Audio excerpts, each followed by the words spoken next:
Boa noite, pessoal. Então, hoje nós estamos entrando na aula 16 do curso de A Nascente.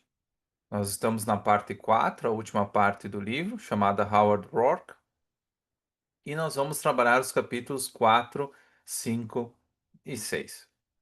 Então, no início do capítulo 4, nós vemos a Dominique encostada na janela de vidro do quarto dela. E ela estava olhando um pouco, estamos no inverno, né? E ela estava vendo o reflexo dessas estrelas no terraço, né? Como vocês se lembram, eles moravam lá no último andar de um dos prédios do Aynan. E, e o que que essa imagem significa? Essa imagem significa um momento de reflexão, porque nos últimos tempos muita coisa vinha acontecendo, né? Especialmente com relação ao retorno do Rourke à vida dela, né? Depois de muitos e muitos anos, né? Agora vocês vão ver na parte 4 que cada capítulo demonstra, retoma a história, mas em períodos de tempo maior.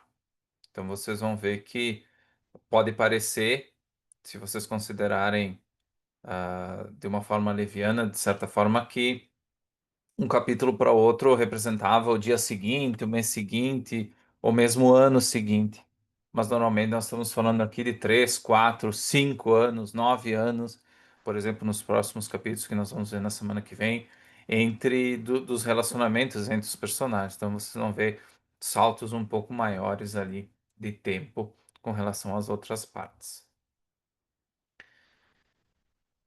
Então, o capítulo 4, depois essa primeira reflexão, né, essa aparição da Dominique, nós conhecemos um pouco de como o Aynan se sentiu depois de conhecer o Rourke, né?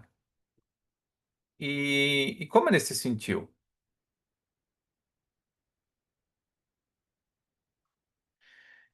Desde o início ele se sente bem mais leve, né? E aqui não é uma leveza simplesmente emocional ou corporal, que é normalmente quando você encontra uma pessoa com quem você tem afinidade, né? Você se sente leve, você se sente à vontade com aquela pessoa.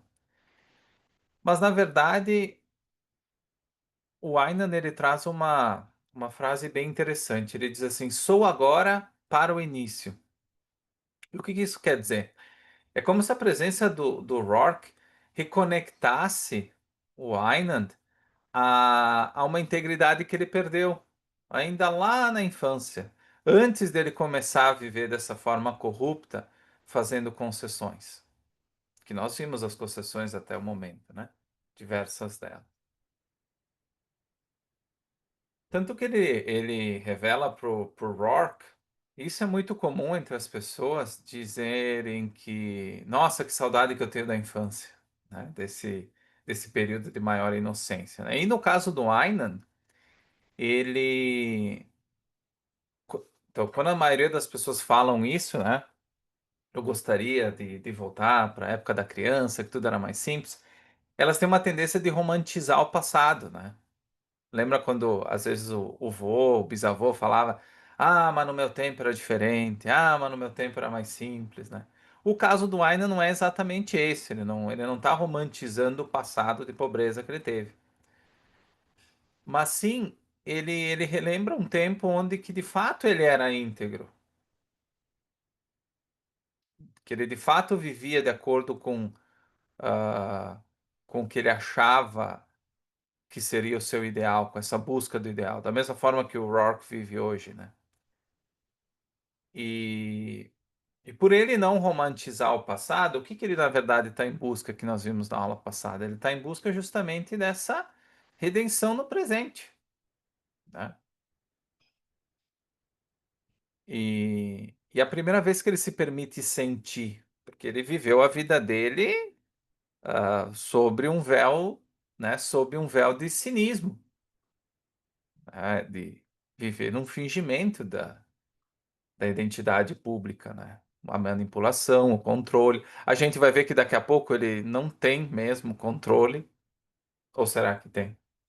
que vocês acham até o momento? É para pensar. Será que o Aynan é realmente esse ser com todo esse poder, todo esse controle? Será que ele tem mesmo esse controle? Ou ele já teve e agora não tem mais? É uma pergunta.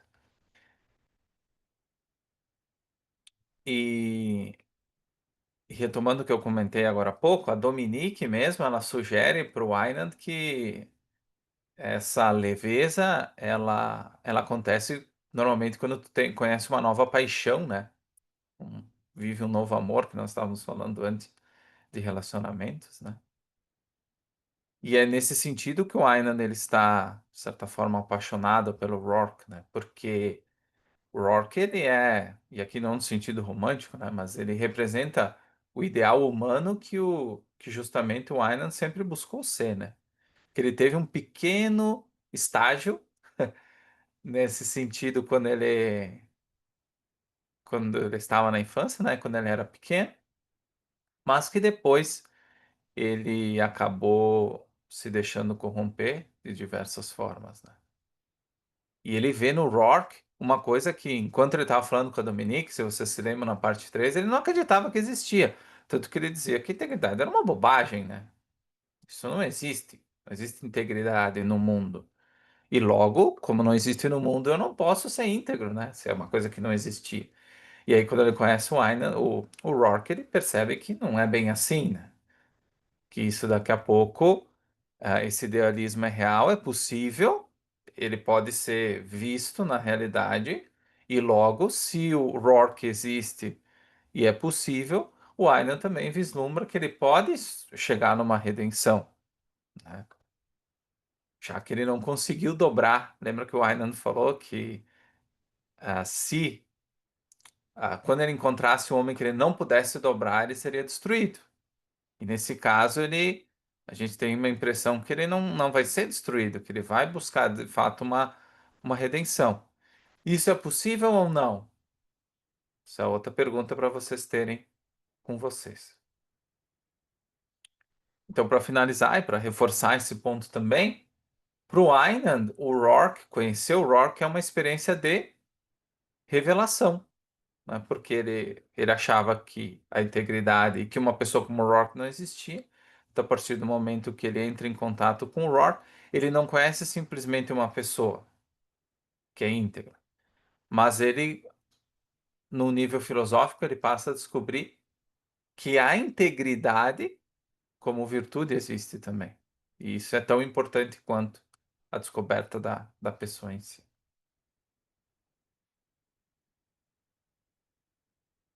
Então, ele conversa ah, também com o Rourke. Ele chega a falar para pro Rourke também sobre como é a percepção dele do casamento com a Dominique, né? Isso acaba revelando, então, como nós vamos ver, o que ele é, como ele vê o relacionamento deles, né? E, e ele vê o casamento dele com a Dominique como um milagre, né? Uma união improvável que aconteceu apesar de tudo. Então, ele, como um ser que hoje se sabe profundamente corrupto, né? Ele encontra uma pessoa como a Dominique, uma pessoa que parece que pelo destino surgiu na vida dele para ajudá-lo nesse processo de redenção e automaticamente, através dela, também ele acha que através dela que surge a figura do Rourke, né? Mais outro, entre aspas, sinal do destino, né? E ele fala para ela que o casamento deles jamais vai ser rompido, como se tivesse realmente sido escrito na pedra, né? Por nada e por ninguém. E ele. E por que que ele acha isso, né? Ele tem uma noção bem clara de posse, né? Dela, uma posse emocional e simbólica. A Dominique, para ele, mesmo hoje, ela é uma conquista que valida a grandeza dele. É um troféu do que ele conseguiu dominar. Porque ele ainda entende que ele tem controle. Então ele foi uma pessoa que dominou inclusive o amor, né? É um troféu, Dominique é um troféu, é uma estátua. Lembram-se que a primeira noção que ele tem da existência do Dominique é da estátua que o Tui dá para ele, né? E é interessante que ele fala isso, ele deixa claro essa noção de posse e tudo mais, quando na verdade ele sabe que a Dominique, por essência, ela não vai se deixar possuir hum, por quem ela não quiser, né? E ele sabe que ela somente iria respeitar de verdade e amar alguém que a tratasse como igual. E ele, nesse momento, não trata ela como igual. Ele quer, de fato, prender ela numa casa, numa torre, e que ela fique lá longe do, do contato desse mundo corrupto que ele mesmo criou, né? Que com o tempo ele vai se dando conta que tudo que ele fez no Banner realmente criou esse mundo, foi uma parte importante desse mundo que ele tanto condena. Ele foi responsável, em grande parte, por esse mundo que ele tanto condena. Não se esqueçam que foi ele que contratou o Tui, por exemplo, né? Então ele é uma parte integral disso. Então ele ama a Dominique, ninguém está falando que não, só que esse amor é marcado pelo quê? Por um desejo de permanência. Ele quer fixar uma estátua em um mundo em ruínas, né? Só que assim, quando ele quer fazer isso, o que que ele está fazendo? Ele é um homem, ele continua sendo um homem de segunda mão muito parecido com o Keating, né? Porque ele está ancorando o sentido da vida dele, né? Ele está revelando uma grande insegurança, porque a possibilidade de sentido e de redenção dele está fora dele. Quem vai dar a redenção para ele é a Dominique, é o Rourke. Então ele vai fazer coisas para eles, né? E assim ele acha que ele vai se redimir do que ele fez. Só que o fato é o seguinte, a gente vê muita coisa para fora, mas ele mesmo não está fazendo o esforço necessário para ele mesmo se redimir através das ações dele. Mas das ações dele com ele mesmo, para com ele mesmo, não para com os outros. Que a gente vê muito, né, hoje, né, no mundo altruísta que nós vivemos, as pessoas elas tentam se redimir fazendo doações, dando dinheiro, né? Isso é reconhecido como ser uma pessoa boa, né? Doar a sua fortuna. Quando a gente sabe que isso, na maioria das vezes, não traz nenhum sentido para essas pessoas, né? Porque não são valores que estão sendo ajudados, né? Mas simplesmente estão cumprindo uma função, supostamente, né? Uma função social. Mas voltando aqui na questão, a o Gale então menciona para Dominique que ele vai dar um presente para ela. E que o presente que ele vai dar é uma casa. Mas uma casa com outro. Uma casa, como nós vimos, ah, em uma versão de uma fortaleza, né, para que eles vivam isolados desse mundo podre que os rodeia, né? E é incrível quando ele fala para Dominique quem é o engenheiro, né? Na verdade, a Dominique descobre quem é o engenheiro através dos desenhos que ele mostra, né? E ela não fica surpresa. Na verdade, ela acaba aceitando de uma forma até silenciosa, como de fato fosse o destino, fosse algo inevitável. Cedo ou tarde, o Rock iria voltar para a vida dela. E nesse caso é o próprio Gale que traz ele de volta. E aí ela se vê diante de uma escolha impossível. Que escolha é essa? Né? É ficar com o Aynan, ou ficar com o Rourke? Mas na verdade, na cabeça dela, eu acho que parece que tudo que ela fez na vida, e inclusive as pessoas com quem ela se relacionou, tudo estava a serviço do Rourke, de certa forma, né? Tudo estava a serviço desse reencontro, né?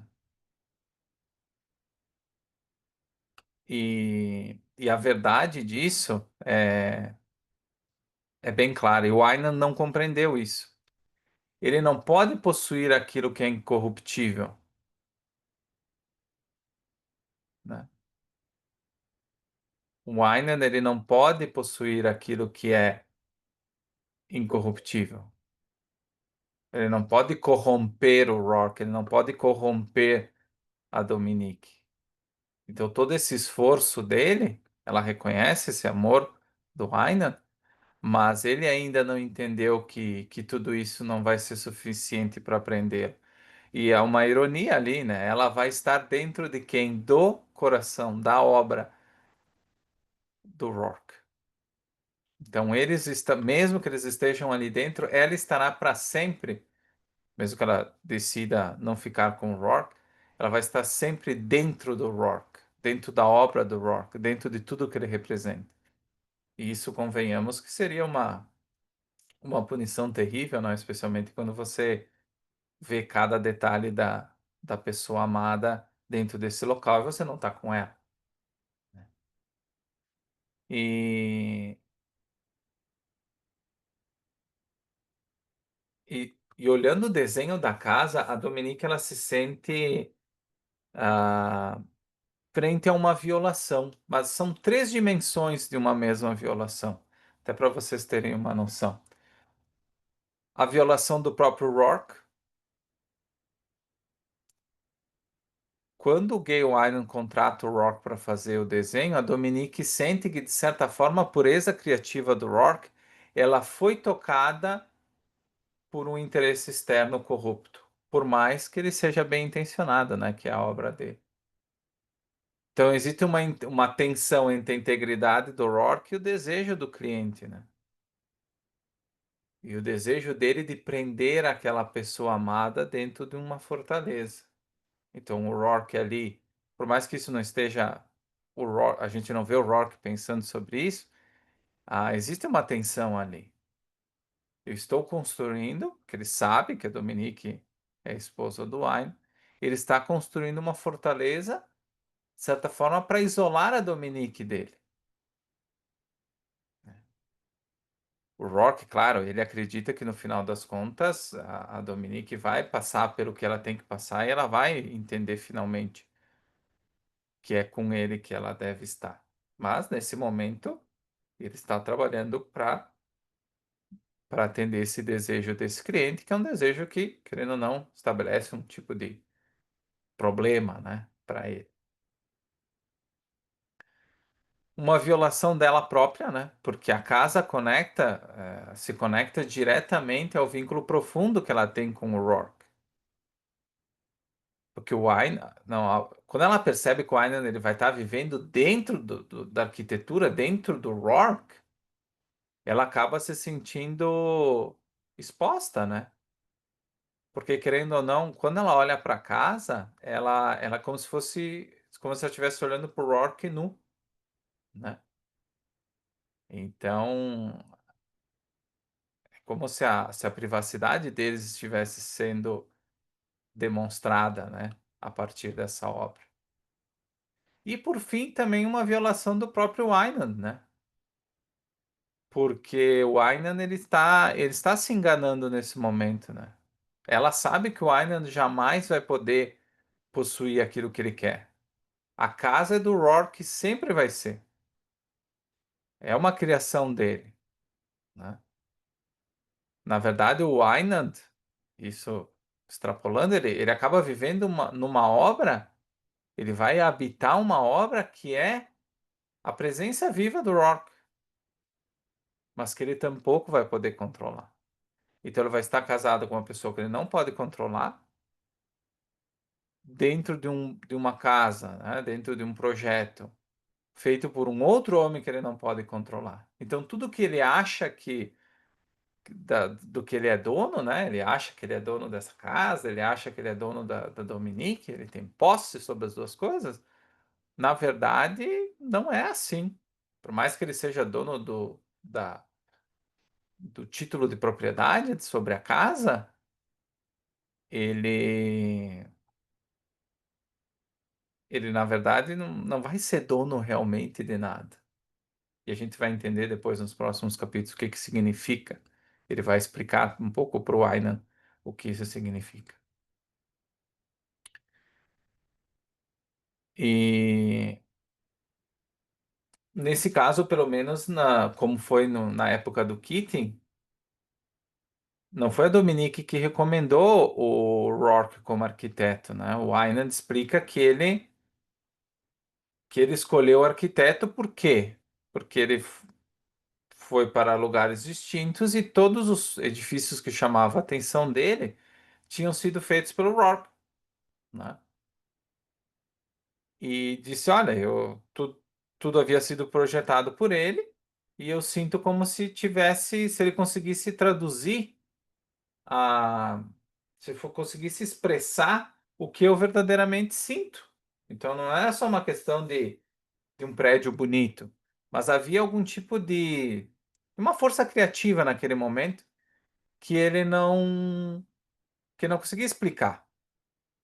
Tanto que ele fala: "Este homem compreendeu algo em mim que eu mesmo não sabia como formular."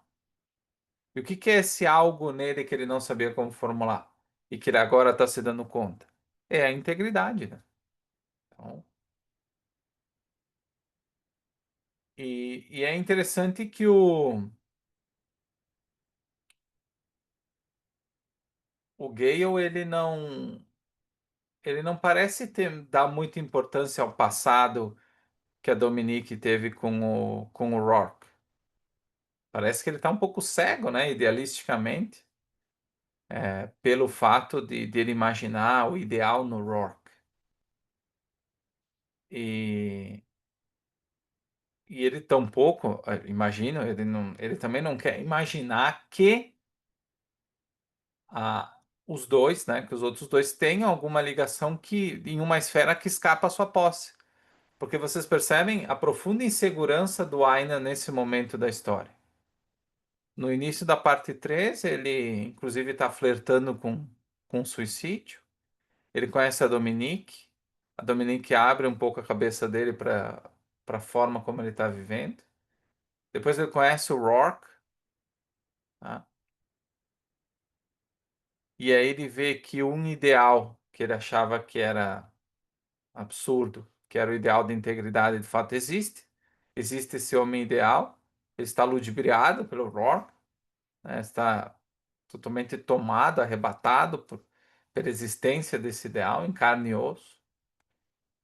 Só que ao mesmo tempo tudo ele está dependendo novamente dessas outras pessoas, né? O significado da vida dele são essas pessoas. E os dois objetivos que ele tem é o quê? Manter a amizade com o Rourke e isolar a Dominique lá na fortaleza que ele vai construir.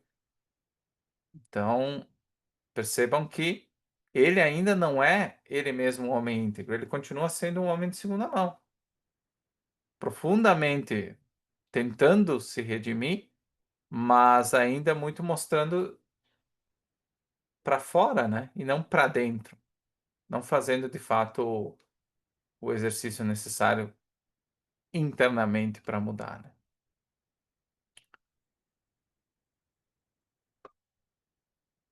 E olha que interessante, olha como a forma como ele pensa que as coisas aconteceram, né? O Gale Wine afirma que o Rourke é que deu a Dominique para ele. Olha o simbolismo disso tudo. Então, como é que ele faz essa lógica? Ele diz assim: olha, a estátua, a estátua que foi criada foi para o templo de Rourke. Então, aquela obra que foi feita em reverência silenciosa ao Rourke foi o que chamou a atenção do Einand. Aquela obra feita originalmente em prol do ideal chamou a atenção do Einand. E aí o Einand, através da estátua, ele se apaixonou pela Dominique, né? Só que tem um problema ali, essa lógica não está correta, né? Porque aquela estátua, na verdade, representava o quê? O que que representou aquela estátua da Dominique? Um sinal de amor e reverência ao Rourke. Então, na verdade, o que atraiu o Einand foi o amor pelo Rourke. Então, os dois foram atraídos pela mesma coisa. Então, não foi o Rourke que deu a Dominique pro Einand. Na verdade, o mesmo ponto central de admiração que uniu essas duas pessoas. né? Então, ele não entende a estátua dela foi colocada ali no Templo Stoddard como um motivo de veneração do Rourke. Ele entende que a estátua da Dominique, devido à perfeição dela, a tudo que ela representa, inclusive para a vida dele, foi que ela foi escolhida porque ela mesma é uma faceta do ideal. Mas não que ela também era entre aspas, um tributo, uma reverência ao ideal que era o Rourke. O Aynan vê duas coisas separadas. O Rourke fez o templo, colocaram a estátua lá. Daí ele conheceu o templo, gostou do ideal, e aí ele pegou a estátua, ele ficou com a estátua. Ele conheceu a Dominique, que era a estátua, que bom, tá tudo junto ali no ideal. Então, obrigado, Rourke, por você ter me apresentado, né? Ter me entregue a Dominique, de certa forma. Só que agora tem um novo capítulo desse equívoco, né? Que é a casa que o Rourke está projetando, né? Então, o Island ele revive esse ciclo. Mais uma vez, ele recebe algo profundamente ligado ao Rourke. E interpreta isso como um presente. Então, agora eu recebo uma casa do Rourke. Eu já recebi a Dominique, a estátua. Agora eu vou receber uma casa. Mais um presente, mais uma concessão. Então, o mundo, devido ao meu grande poder, está me dando coisas. A Dominique, eu venci o amor. O Rourke, eu dobrei o homem. O ideal. Agora está me servindo, está me dando um presente. Então, por um lado, ele é grato por esse presente, né? Presente. Mas, por outro, ele quer se tornar isso, esse dom, né? Essa dádiva, em uma posse. Ele quer que a casa seja dele, assim como a Dominique. Mas mesmo assim ele admite, o Aynan admite, ele diz, não importa o que eu faça ou diga, ela ainda é sua casa.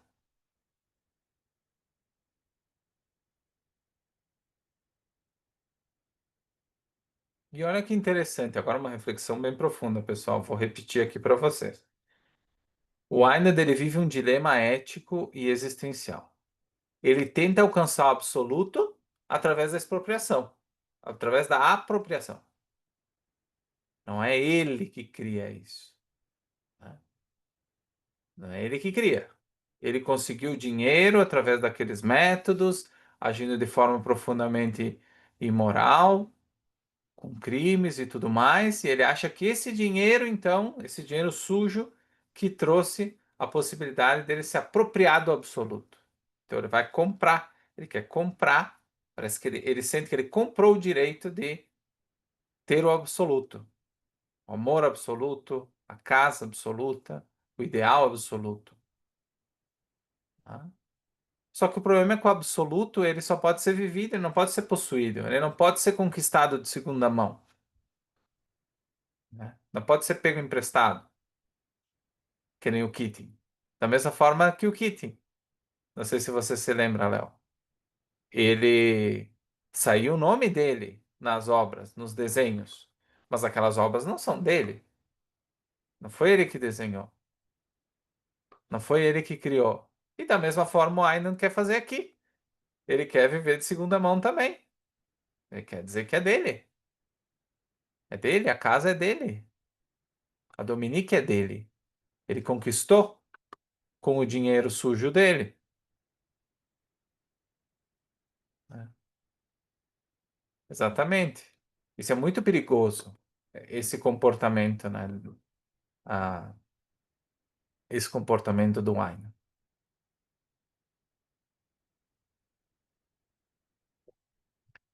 E depois que ele comenta sobre a casa com a Dominique, ele disse que ele, a título de surpresa, ele convidou o Rock para jantar, né? E como a Dominique reage? Ela não faz, fica escandalizada ou grita ou age de uma forma surpresa, né? Mas ela fica tensa, ela deixa transparecer um pouco E ela começa a desenhar uma espiral no braço do sofá, porque ela senta, né? E o que que significa o símbolo formando a espiral, né? O que que significa esse movimento inconsciente dela, né? É uma tentativa de conter ou racionalizar o que é a inevitabilidade de um encontro. Você se lembra que é aquele símbolo aqui fazendo do infinito, né? É o símbolo do infinito, daquilo que retorna ao centro. Então o Rourke também está voltando ao centro da vida da Dominique aqui no meio. Ele também está voltando, ele foi, voltou, como ele já fez várias vezes na vida dela. Mas agora ele volta para ficar, né? Então é um momento de reconexão, né? Sempre que ele volta para a vida dela, ela volta a se sentir autêntica, né? A vida dela se reconecta com essa autenticidade da experiência interior dela. Sempre que o Rourke se afasta, a Dominique ela se afasta do seu ser autêntico, de quem ela verdadeiramente é. E quando ela reencontra o Rourke, ela se sente, ela se sente completa, né? Ela se sente reconectada com a sua essência. Então, novamente, isso está acontecendo na história, né? E é interessante que ela fala pro Gale, né? Pro Ainan, ela diz assim: está bem, Gale, vou dar as ordens à criadagem e depois vão me vestir. Que seria uma frase bem padrão, né? Uma frase padrão, sim, eu vou organizar a casa, eu vou falar com as criadas, né? E quando ela fala assim, vou dar ordens à criadagem, vocês não se lembram daqueles filmes de castelos, de reis, né? É como um ritual. A Dominique ela assume uma postura ritualística, como se ela estivesse se preparando para um grande confronto, mas não um confronto contra outra pessoa, ela não vai brigar com ninguém, mas eu digo, contra o destino que ela tentou evitar. É como se ela dissesse, bom, eu, por muito tempo, tentei fugir dessa realidade e agora não tenho mais como fugir, né? É uma aceitação quase que passiva, né? É um reconhecimento de que isso era inevitável, né? E é estranho porque não é uma coisa, ela não planejou isso, né? É um produto de vontade, né? Do livre-arbítrio dela, né? Não foi ela que convidou, mas é quase uma coerência existencial, é como se aquilo tivesse mesmo que acontecer, de uma forma ou outra, cedo ou tarde, né? Então é o colapso, né? O encontro com o Rock nesse momento é um grande colapso. Colapso do quê? Do casamento dela, né, que se desfaz diante da realidade que sempre esteve aí, que era a realidade do amor dela pelo Rock, que nunca desapareceu, mesmo depois que ela casou com o Ayn.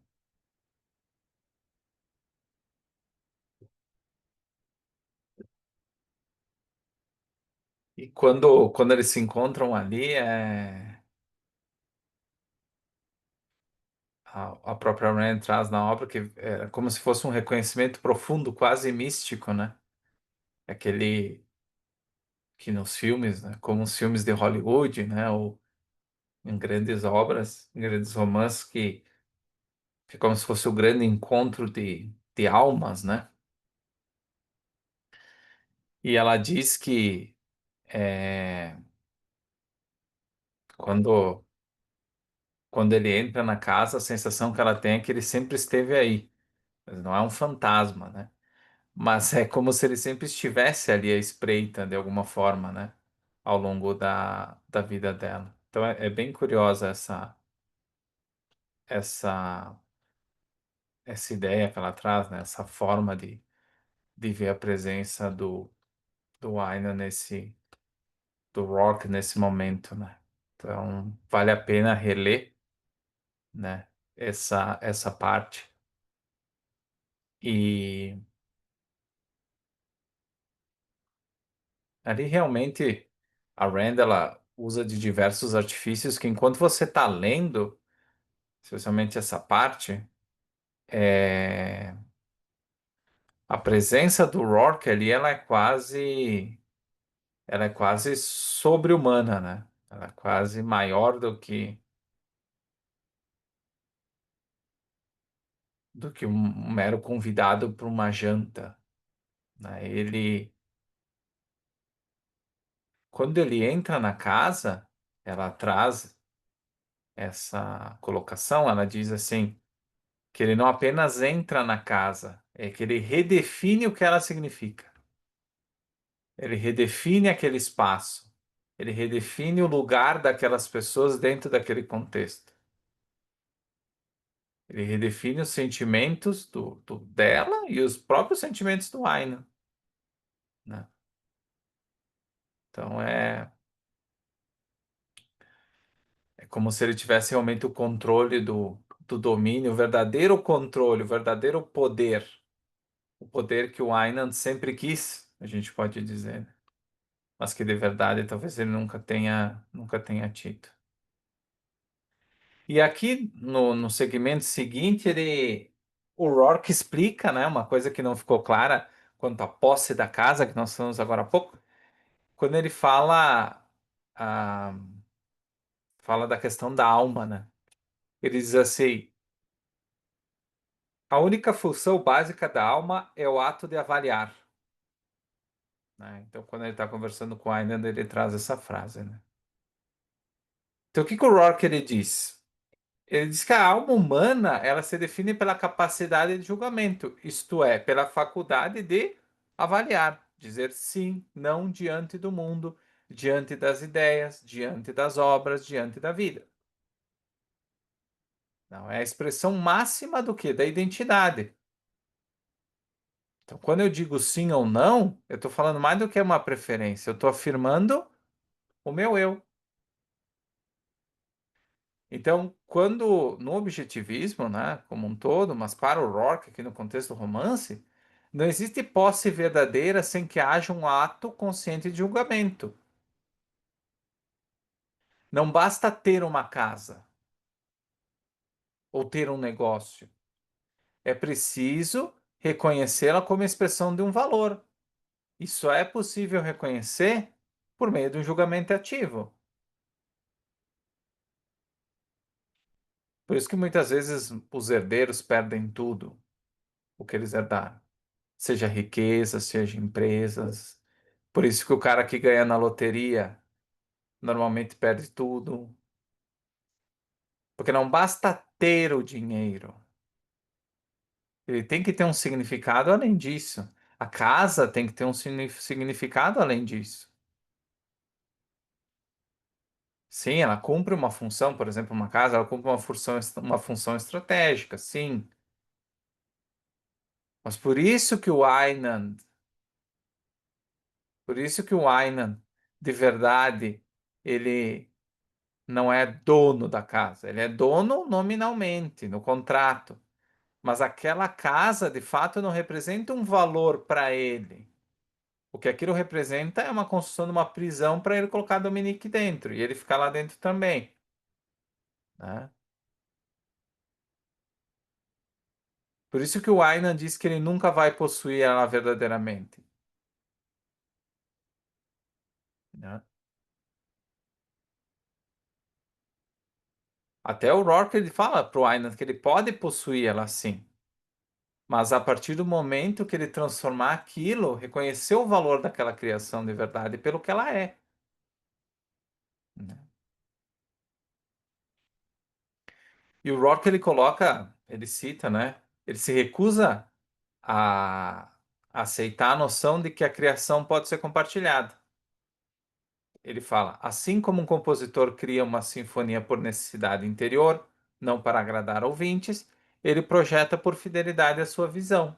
E cada ouvinte ou morador, no caso da casa, né, reage de modo único e pessoal. A criação é solitária.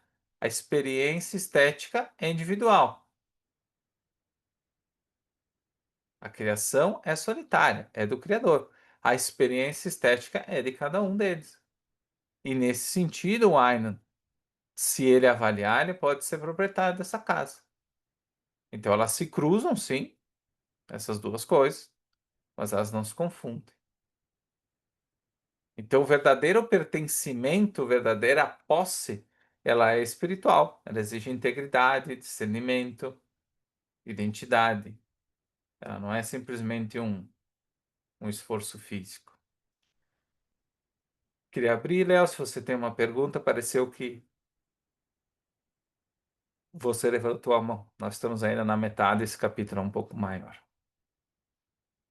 Então vamos seguindo aqui.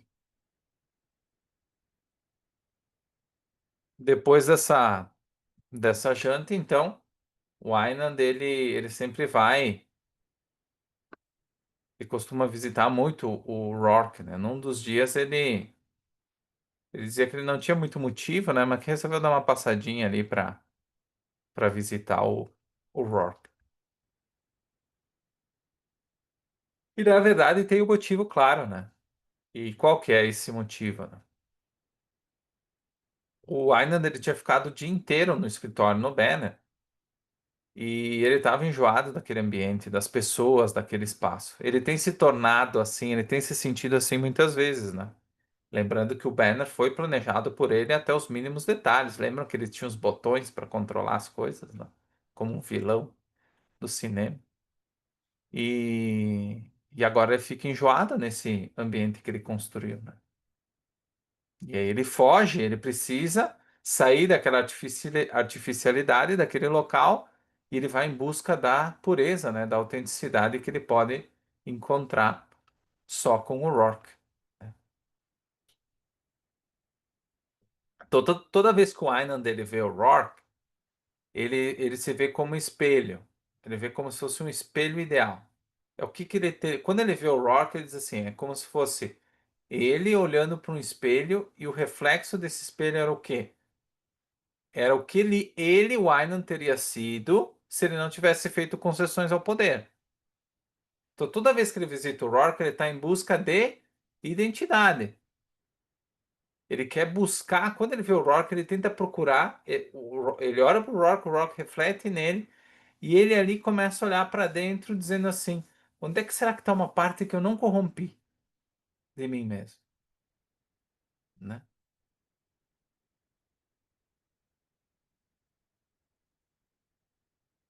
É interessante que o próprio Aynan diz que ele sente como se o Rock sempre soubesse o que ele vai dizer. Né? Isso significa o quê? Um alinhamento, né? Um alinhamento até, de certa forma, espiritual, uma conexão espiritual. Porque ele não precisa se esconder atrás das fachadas sociais, né? Que sempre fez isso a vida inteira. Ele se sente muito mais tranquilo na presença do Rock, né? E aqui eu gosto que eu sou suspeito a falar de gatos, né? Mas o Aina dele compara o Rourke a um gato vira-latas, né? Que ele acolheu quando ele era jovem. Então ele diz que aquele animal, que esse gato, né? Mesmo vindo da sarjeta, ele era limpo no sentido mais absoluto do termo, pois ele não conhecia a feiura do mundo. Aí ele disse que o Rourke era como esse gato, né? Ele era inocente não por ignorância, mas por integridade. E que ele representava uma pureza existencial que o Aina nunca tinha encontrado em mais ninguém. Claro, que ele não está falando do gato, está falando do Rourke, né? Mas ele. Olha que coisa interessante, né? Porque o gato tinha vindo da sarjeta, ou seja, tinha vindo no lugar sujo. Mas ele era limpo no sentido mais absoluto. Por quê? Porque aquele mundo ao redor que era sujo não corrompia ele. Ele continuava tomando o banho dele. Ele continuava limpo. Não importava que ele estava no meio da sujeira. Então, é uma figura bem bacana. E aqui a gente consegue ver um pouco porque a Rand sempre teve gatos, ela sempre amou gatos. Ela tinha 2 ou 3 gatos, se não me engano. Então ela aproveita para inserir a figura do gatinho aqui no romance também. Então, para quem gosta de gatos, fica essa chamada também. Inclusive, tem um artigo sobre valor no Objetivismo no Brasil sobre o tema. Então, quem gosta de gatos pode dar uma lida.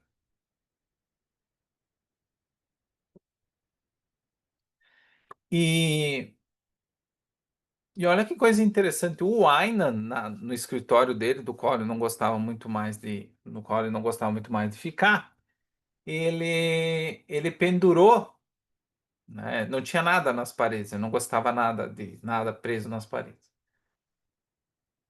E porque esse era um lugar tipo espartano, um lugar sério, sem nada, né? Liso, plano, né? O mais objetivo possível, né? Autoritário, silencioso, domínio, né? Que era sempre o que ele tentou passar. E aí ele coloca, ele imprime aquela foto do Howard Rourke na inauguração da casa Enright e ele coloca justamente a foto para ele poder olhar para ela sempre, sempre que ele estiver sentado na mesa dele, olhar para aquela foto. E aí na foto tem a imagem do Rourke com a cabeça para trás, né, no parapeito de um rio, né? Então essa imagem dele traz aquela imagem de liberdade, de orgulho, autossuficiência. Então ele realmente, de certa forma, ele idealiza, né? Ele venera o Rourke, inclusive chegando ao ponto até de imprimir uma foto para colocar na parede, né? E é como se fosse, de certa forma, uma. Ele está assim em busca de redenção, Aina, mas é. Toda vez que ele olha para a foto, o que que ele está pensando? Este é o homem que representa aquilo em que eu acredito, mas não pude ser. Mas a foto do Rourke ela serve como uma bússola moral. De agora em diante, no meu processo de redenção, esse é o caminho que eu vou seguir, né? Esse é o caminho que é o meu ideal, né? E claro, isso serve não só nessa questão da redenção, mas também serve como um lembrete de tudo que ele fez para alcançar esse suposto poder, né? Então, é bem curioso, porque toda vez que ele olha para o Rourke, ele não vê só um caminho de redenção. Ele também sofre porque ele se lembra de tudo que ele fez de errado, de imoral, né? Mas, principalmente, entendo eu, essa foto na parede ela tem uma perspectiva de força, né? De orgulho, de veneração. Esse é um caminho que eu posso seguir. Essa vai ser minha bússola de agora em diante. E ao final do capítulo 4, então ele chama o Tui no escritório e ele diz que o Tui está proibido de mencionar o nome do Rourke nas colunas dele e que essa decisão era irrevogável. Então o Aynan ele está tomando partido, uma coisa que ele nunca fez ao longo do tempo no The Banner. Então ele não está mais sendo o homem neutro que deixava os outros fazerem a linha editorial, agradarem o público com o que quisessem, né? Ele agora está agindo com coerência, ou seja, nessa ideia de redenção, o princípio ele está agindo com coerência.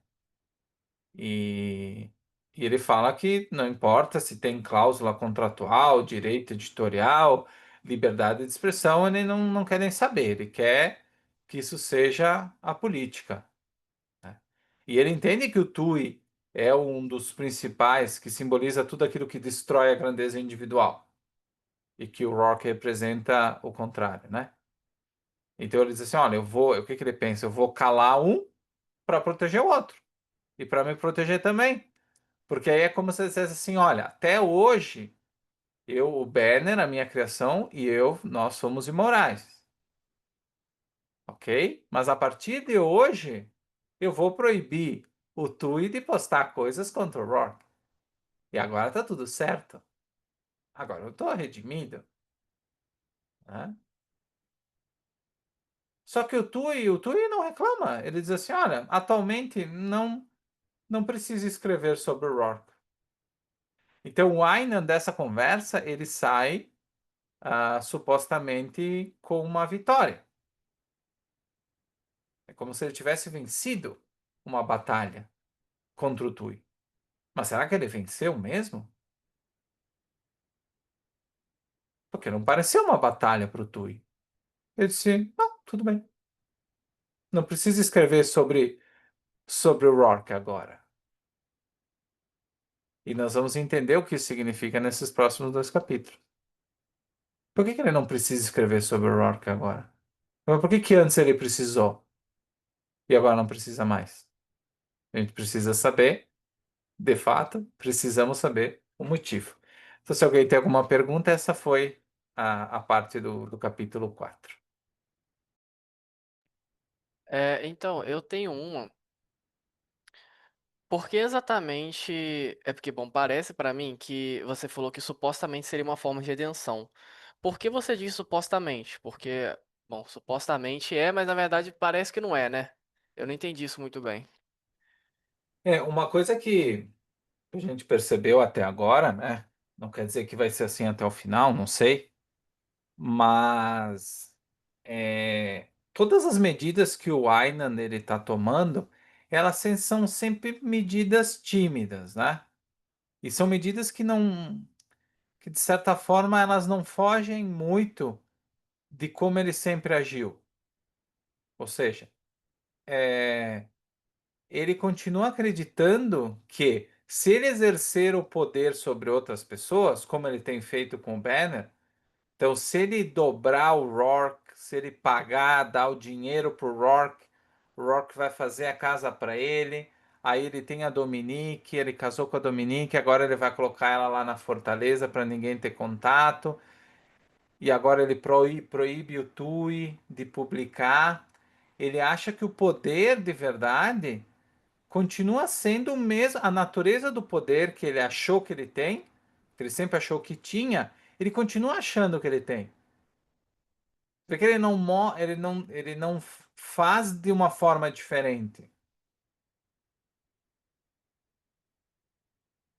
Ele continua usando a mesma ferramenta, que é esse poder que ele acha que ele tem sobre as pessoas.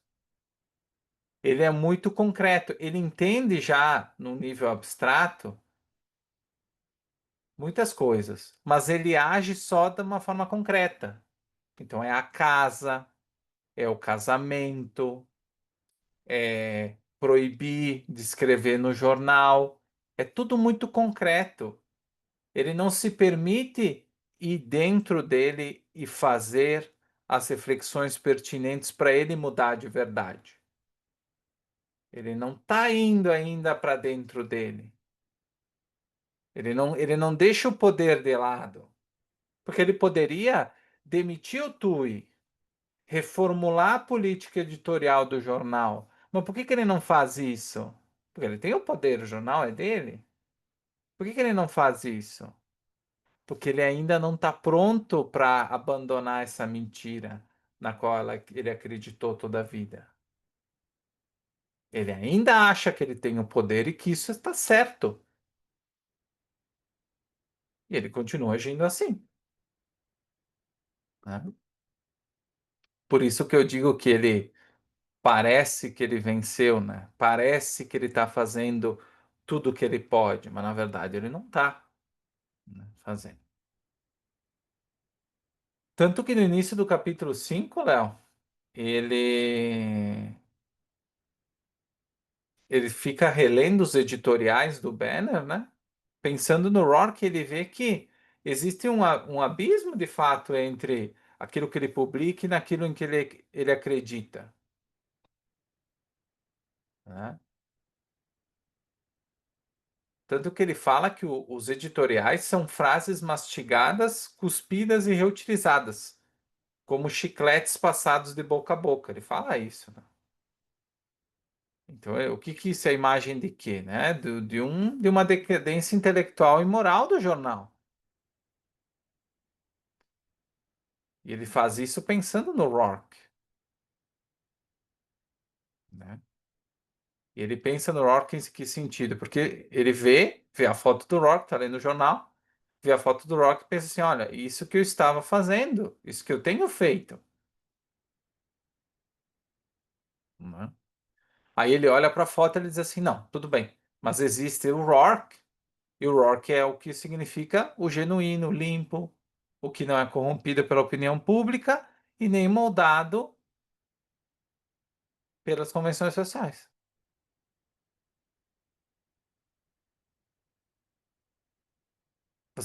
Eu não sei se fica tão claro, mas é a mesma coisa assim. Ah, isso foi muito comum na década de 90. O Léo não vivenciou isso, mas deve ter visto por terceiros, né? Deve ter ouvido por terceiros. É, o Brasil estava em muitas dificuldades financeiras, tumulto político, não sei o quê. E naquela época a figura do herói nacional era o Ayrton Senna. Então, ainda hoje, né, muitas pessoas elas guardam recortes. E o que que representava a figura do Senna? A figura do Senna era para o Brasil o que o Rourke é para o Gay Wine. Era a figura do ideal. Eu quero assim. O brasileiro pode vencer. Aqui nós estamos no nosso ideal, que ele luta, que ele persegue, que ele dá tudo de si. Esse é o meu ideal. Mas eu continuo sentado em casa.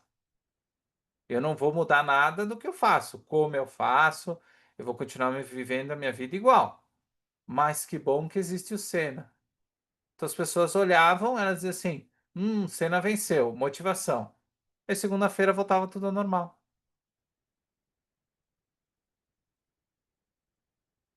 E assim que o Aynan é. Ele diz assim: olha só que porcaria o meu jornal Decadência Moral. Tá, mas existe o Rourke. E esse aí não é corrompido pela opinião pública, né?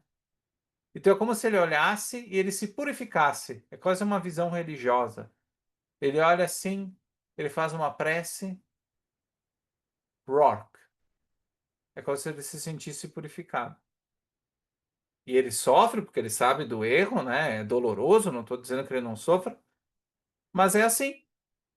É uma coisa reconfortante, psicologicamente reconfortante para ele.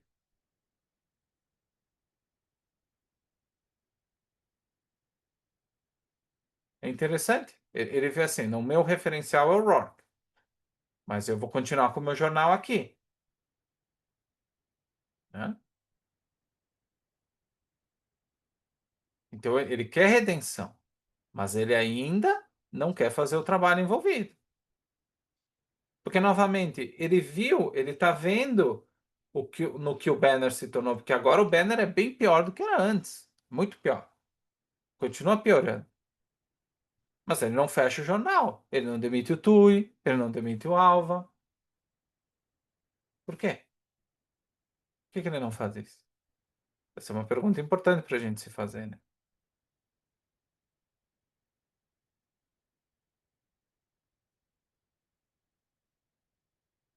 Porque a gente sabe, o Aynan, né?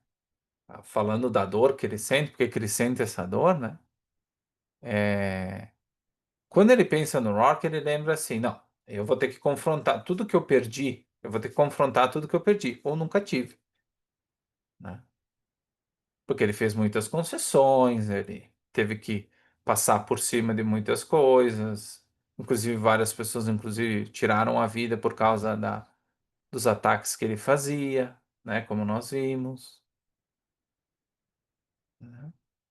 Só que o Aynan, ele cresceu manipulando as massas, traindo as próprias convicções.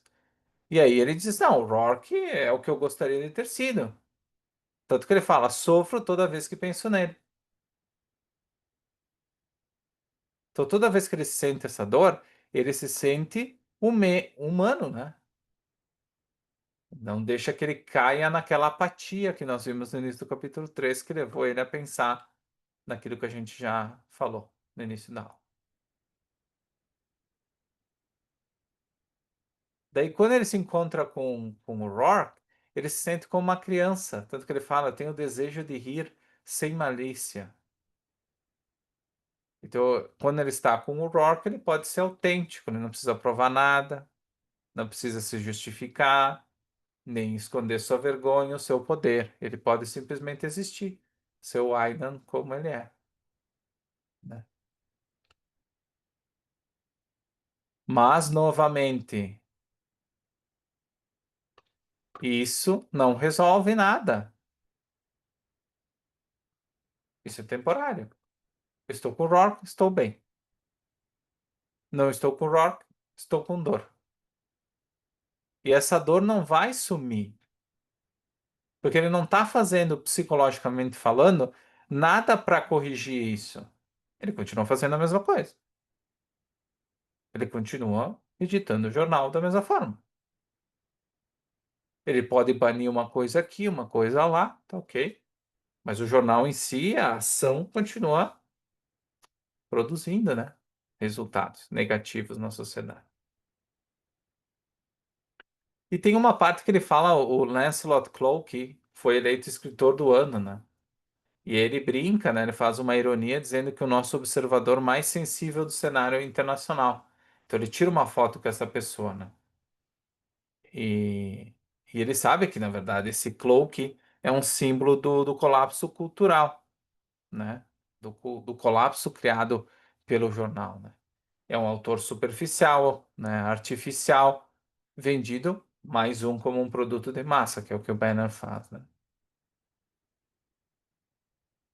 E tanto que ó, ele é mais conhecido por escrever livros infantis, né, livros sobre a infância dele, do que propriamente como analista do cenário internacional. E incrivelmente ele é celebrado por ser medíocre, né? E justamente ele tira a foto com esse cara. E esse cara é justamente a consagração do vazio, o triunfo da aparência contra a essência, né? E ele tira foto com isso. Ou seja, as coisas continuam avançando no Banner. E ele participa disso, ele tira uma foto. Aí se diz, né, na descrição do texto, que esse episódio provoca náusea, repulsa, né, de ter que tirar uma foto com o Cloak. E não é só uma moral, não é só uma repulsa moral, é física, né, um enjoo mesmo. E aí depois dessa exibição patética, ele liga para o Rourke dizendo assim: "Vamos comer um almoço, porque eu tenho que tirar esse gosto da boca." Como aquela sensação do refluxo, sabe? Deixa o gosto ruim na boca. E aí o que que ele faz? Quando ele sente o gosto ruim na boca, ele sente dor, ele procura o Rourke. Mas ele continua fazendo a mesma coisa. Mesma coisa. E aí quando fica aquele gostinho ruim, é tipo, o Rourke é como um chiclete. Eu tenho aquele gosto ruim, eu vou ali comer chiclete. Tava comendo antes um chiclezinho, coloco de volta, né? Mas ele não trata a azia que vem depois, a má digestão. Ele continua igual. Ele come mal, ele vai alimentando isso, ele vai alimentando essa doença. Tanto que ele fala aqui, ó, o Rourke é responsável por neutralizar a intoxicação de um mundo que ele próprio ajudou a alimentar com o Banner. Mas o Rourke é um remedinho para o estômago, né? E depois tem uma reflexão do Island sobre o apartamento do Rourke também, que é bem interessante, né? Que ele reflete sobre o luxo, né?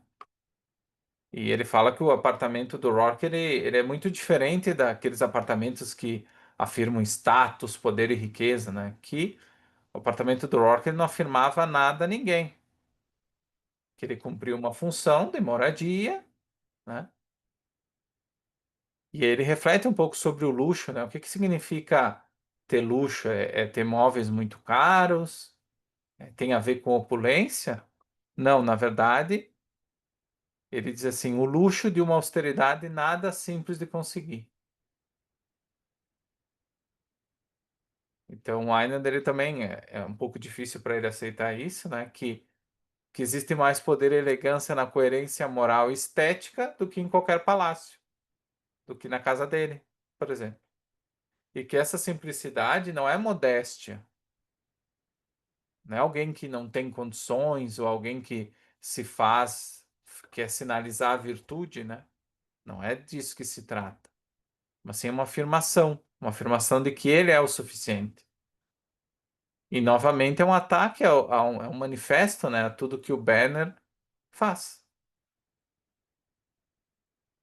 Tudo que está ali é 100% rock. É tudo construído por ele, sem concessões. E isso mexe muito com a Ayn. Toda vez que o Rourke, direta ou indiretamente, exemplifica esse ideal, esse valor da integridade, isso causa muita dor para o Ayn, né? Muita dor mesmo.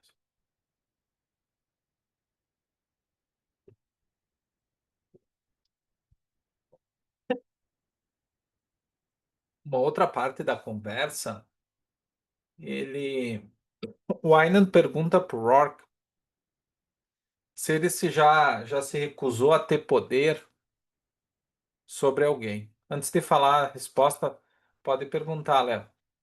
É em relação a. Eu pedi pra você repetir a frase que você falou em relação ao luxo, que existe mais luxo na coerência moral e o quê? Eu meio que me perdi.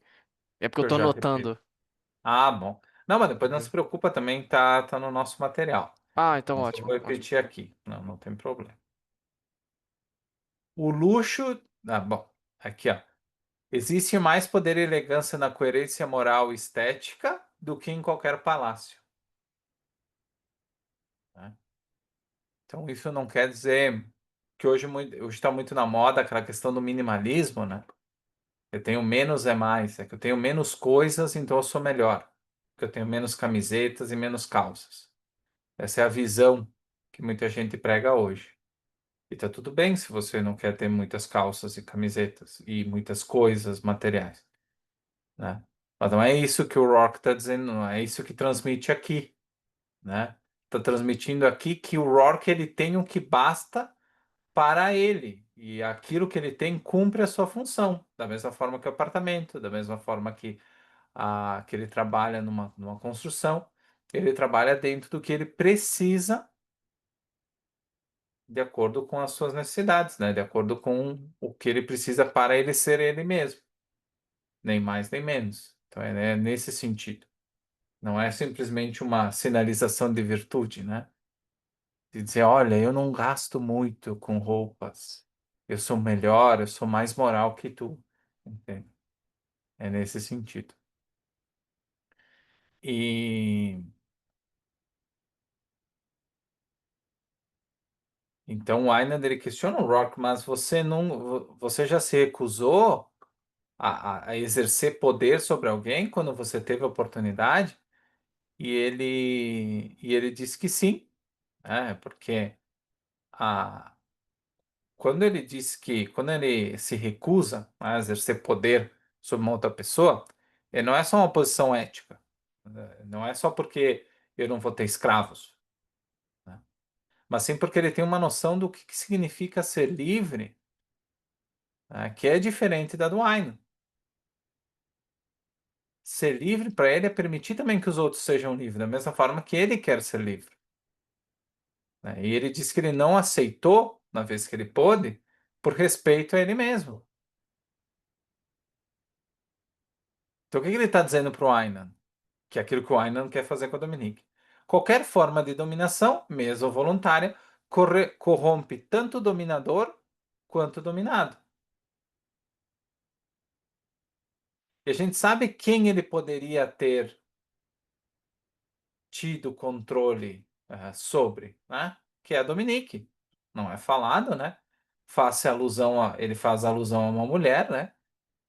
E ela sempre esteve disposta a se submeter emocional e existencialmente a ele.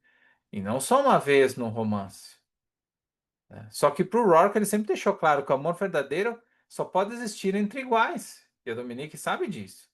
Por isso que ela não ama o Aynan, né? Não existe lugar para posse ou submissão.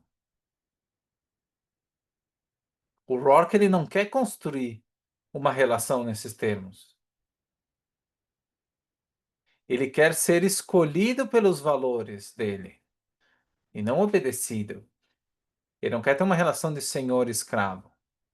Ele quer uma parceira, não uma escrava, não uma serva. E o que que o Aynan está fazendo com a Dominique? Ele está vendo ela como uma serva, como uma escrava, como uma posse. Então, o Rourke não quer esse tipo de relacionamento, né? Então, essa que é a... Isso choca novamente o Aynan, porque o que que o Aynan sempre quis? Poder absoluto. E aí o Rourke diz para ele que ele despreza isso, mesmo quando ele poderia exercer esse poder, como no caso do Dominique. Ele não quer. E isso choca profundamente o Aina. Ele não consegue de fato entender que cargas da água, por que cargas da água ele não quer ter poder sobre os outros, né?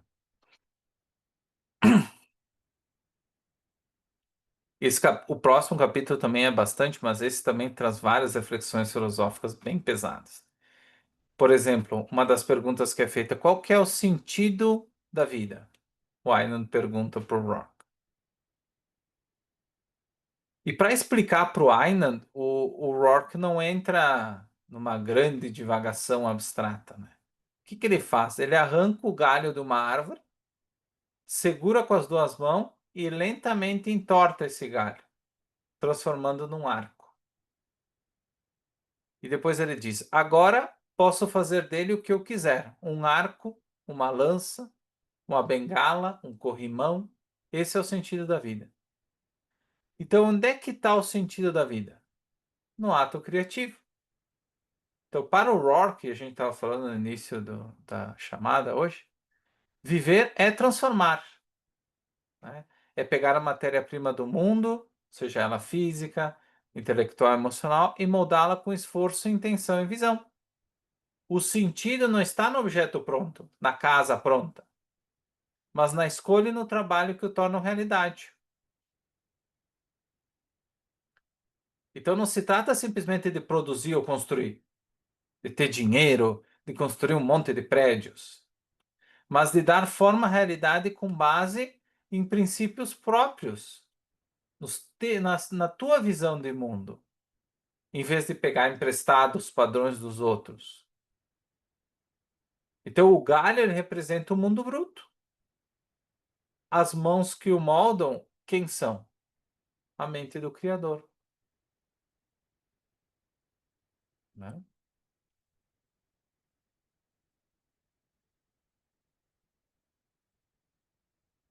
Por isso que a casa sempre vai ser do Rourke. E daqui a pouco não vai ser do Aynan da mesma forma, né? Porque o Aynan não fez parte deste processo.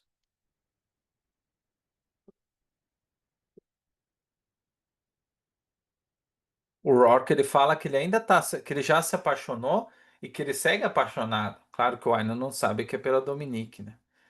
Mas depois ele diz que o que ele sente ao trabalhar numa construção é muito mais grandioso do que o amor romântico.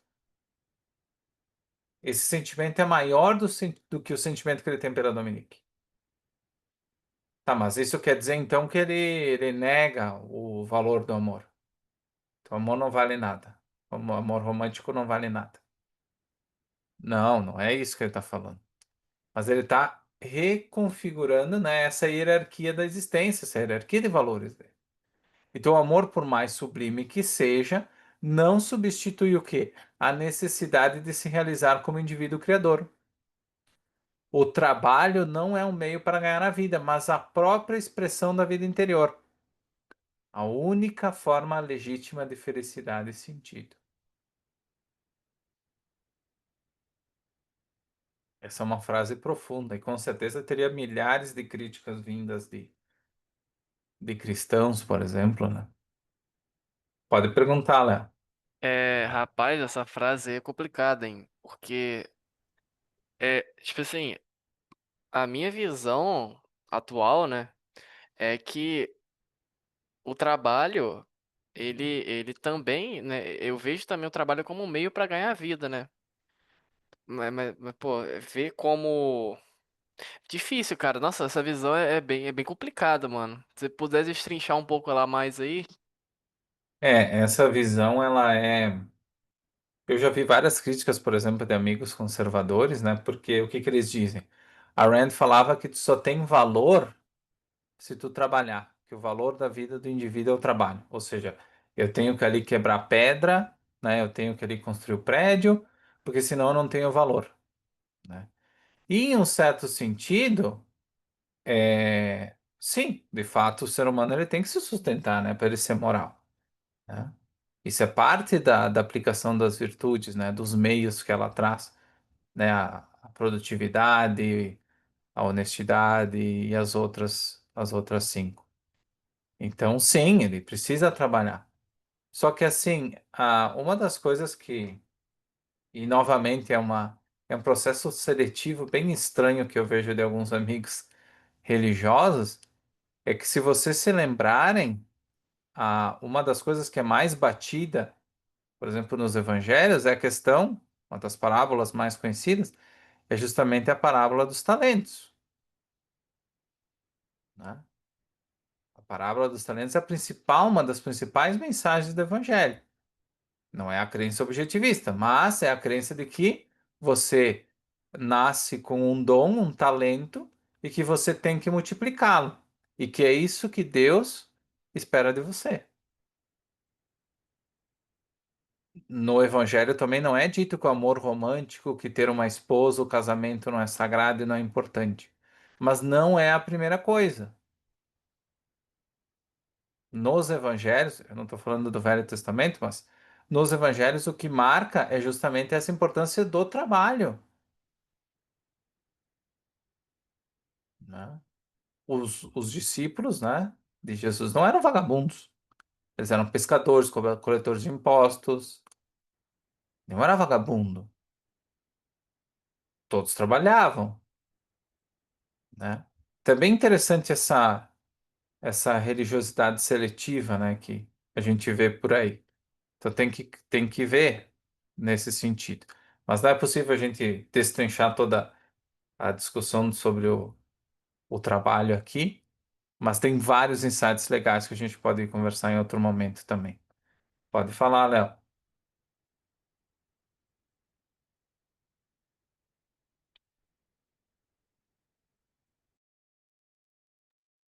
Eu não tô te ouvindo. Então, se você eu queria saber um pouquinho o que em relação à visão da Randy, tipo, a aposentadoria, tipo assim, ela defende que tem que trabalhar infinito ou em relação à parte da aposentadoria, que eu realmente fiquei curioso, se você puder passar por cima assim mesmo, não precisa entrar profundamente não, mas eu abordo isso com você depois que é coisa no WhatsApp.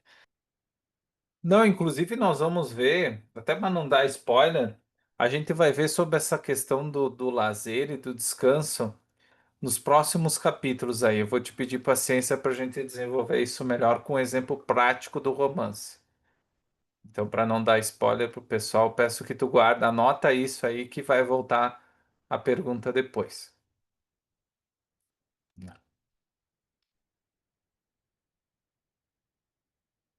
Ao longo, então, do capítulo 5, nós vemos também como a Dominique tá vendo, né? Essa, como é que ela tá agindo com uma disciplina, né? Frente a esse relacionamento entre os dois, né? Nos jantares e nas visitas que eles estão tendo, né? Esse contato, especialmente devido à veneração que o Aynan tem pelo Rourke, né? E a Dominique, ela começa essa disciplina, essa fidelidade absoluta, ela compreende agora a força, né, de certa forma, que o amor verdadeiro não exige apenas prazer ou proximidade, mas coragem também, para suportar a distância, o silêncio, todos os testes, né, o maior teste de todos, que é a integridade, né, como é que ela faz, né, é, pelo que ela tem que passar ainda, porque ela simplesmente podia fugir com o Rock nesse momento do romance. Ela não está acorrentada dentro de casa. Poderia fugir. Fugir ela sozinha, para continuar fugindo do mundo, ou fugir com o Rourke. Claro que o Rourke, nesse momento, provavelmente não iria aceitá-la ainda. Mas ela poderia fugir, tentar fugir com ele.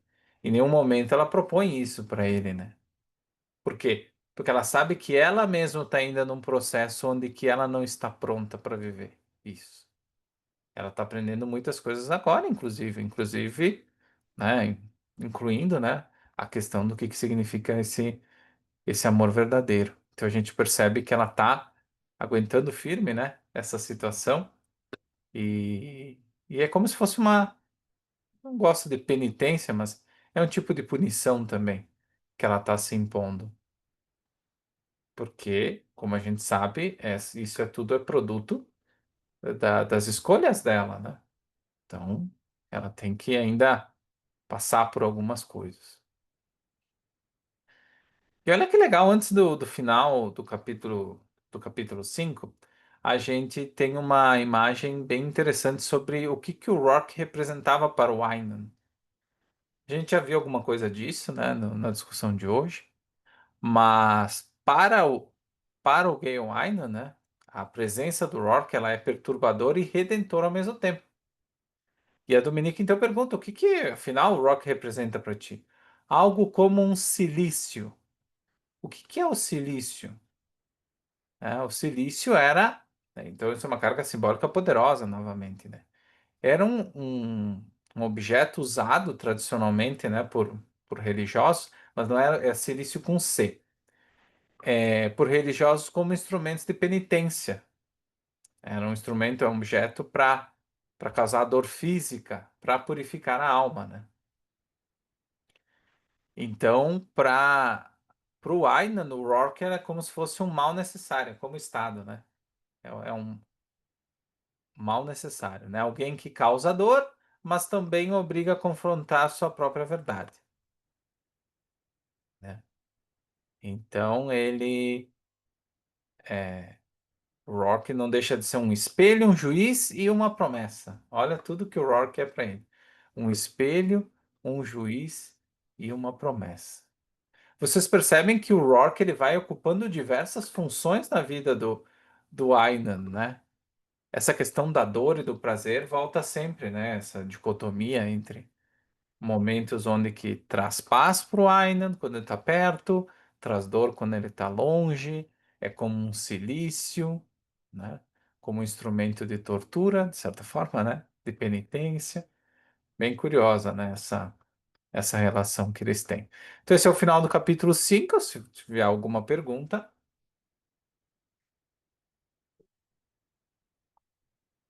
eu vou ver aqui. O Daniel também voltou agora. Tem alguma pergunta, Daniel?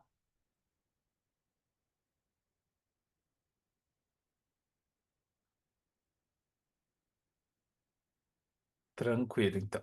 Vou começar aqui o capítulo 6. O capítulo 6 ele é um capítulo bem filosófico, né? Nós vamos passar por ele ali nesses últimos 40 minutos, né? E, e no início do capítulo nós já temos uma. A gente começa com uma aula sobre a forma como o Tui conceitua liberdade e coação, né?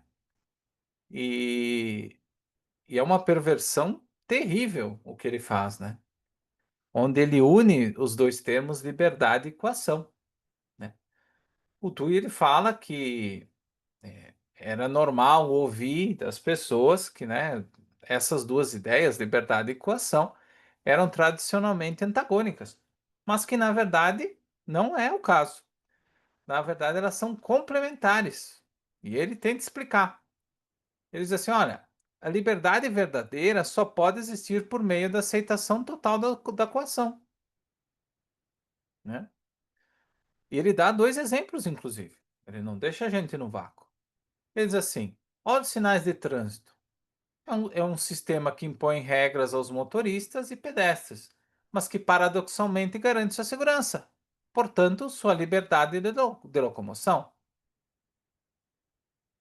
Eu posso dar outro exemplo. Quando eu proíbo alguém de deixar um emprego, eu vou estar libertando essa pessoa da angústia do desemprego. Ou seja, a coação, né? Ela se torna proteção. A gente viu isso na pandemia, né? Nas empresas que foram proibidas de demitir. Então, liberdade para o TUI só é válida quando existe um controle superior. E é muito engraçado que esse controle, esse sistema, viria de um sistema, viria a ser projetado justamente pelo TUI. Então a linguagem é pervertida, como isso acontece muito na nossa realidade daqui. Então, o que que é a proposta filosófica do TUI? Fica um pouco confusa, até mesmo com esses exemplos. É uma negação absoluta do individualismo. Quando ele iguala liberdade, obediência e coação à salvação, ele propõe um mundo onde o indivíduo não tem direito de escolha. Por quê? Porque normalmente, na cabeça do Tui, a vontade do indivíduo é sempre irracional da nossa. Não dá para confiar. O indivíduo, para pensar sozinho, ele vai criar obstáculo ao bem comum, ele vai fazer confusão. O indivíduo ele deve ser sacrificado, querendo ou não, a um ideal coletivo definido para os outros, né?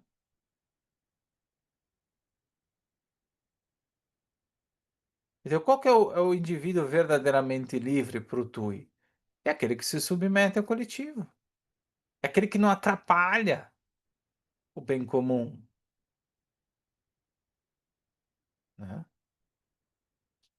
O objetivo do Tui não é construir uma sociedade melhor, mas concentrar poder, eliminar a grandeza e controlar consciências, né? A gente vai ver um pouco depois o que que isso significa, né? É interessante essa. Eu não vou poder deixar o indivíduo ter liberdade, porque ele não sabe ser livre. O Tui propriamente diz antes, e vai dizer também daqui a pouco, é que esse ser humano ele não tem a capacidade para ser livre de fato. Só faz burrada, né? E tem um personagem aqui, depois que o Tui faz o primeiro discurso ali do capítulo, que é o Mitchell Layton. Ele é um herdeiro bilionário que se diz comunista, como a gente já viu muito, né? E ele oferece uma versão distorcida do que o Tui falou, uma versão piorada. Então ele rejeita o valor da liberdade individual com base no sentimento profundo de insegurança existencial. Então o que que ele diz? O Leighton, né? A liberdade é uma palavra vaga, exausta, uma superstição moderna. Na verdade, o que o ser humano quer é ordem, rotina e estrutura, e não escolhas, tá? A sociedade ideal para o Leighton, ela é uma dança folclórica, uma coreografia, com todos os passos determinados por alguém, por um sistema, de preferência um sistema planejado pelo TUI. Então, que tipo de vida o Leighton acha que é o ideal? É uma vida em que ninguém precisa escolher. Por quê? Porque escolher é sofrer, né? Porque como ele não construiu riqueza, ele herdou essa riqueza, ele se sente inadequado, ele não se sente autor da própria vida, ele não é o único, né? No romance nós vemos muita gente assim. Então ele quer um mundo controlado onde que as decisões já venham prontas. Que aí eu não vou poder ser condenado, culpado pela minha condição. Eu vou poder colocar a culpa em alguém, em quem me deu a coreografia, né? Então, nesse modelo de sociedade, ninguém teria que provar o seu valor. Seria tudo pré-determinado, ninguém seria julgado, nem ele, nem o próprio Leighton, né? Então, filosoficamente falando, o Leighton ele é uma expressão do quê? Do coletivismo emocional, enquanto o Tui é do coletivismo estratégico. Um manipula, o Tui, e o outro, que é o manipulado, ele racionaliza sua própria submissão. O que que é isso? É dizer assim, eu não tenho culpa, eu não pude evitar. Foi a sociedade que quis. Foi o ditador, foi o sistema do Tui, né? Não é culpa minha. O Leighton fala, inclusive, acredito que o excesso de opções é o que torna as pessoas infelizes. É muita escolha.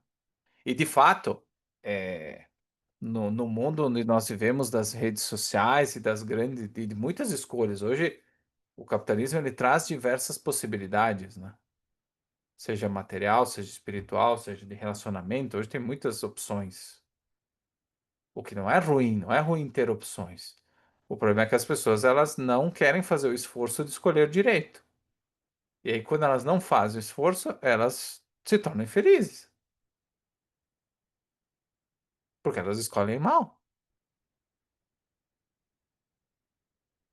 Então, de certa forma, o excesso de opções torna as pessoas infelizes, mas não é culpa das opções, é culpa das pessoas, porque elas não sabem escolher, né?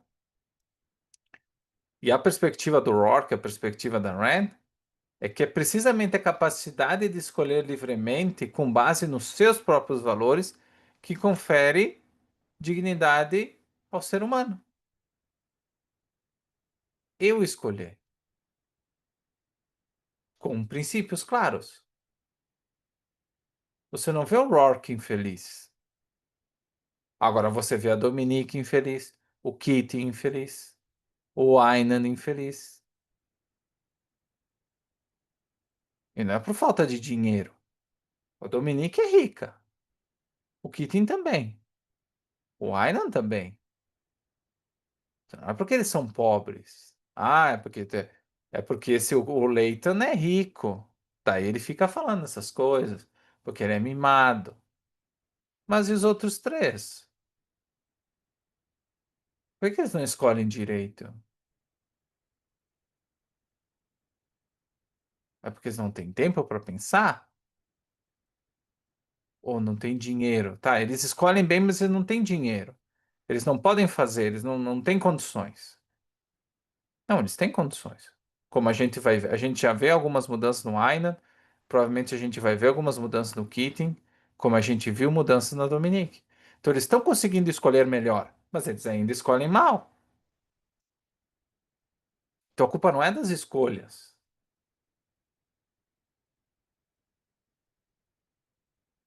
Só que o Leighton quer dizer assim, não, as pessoas elas não têm capacidade de escolher. Então quanto mais escolha, mais infelizes elas são, porque elas vão errar, elas vão se confundir, né?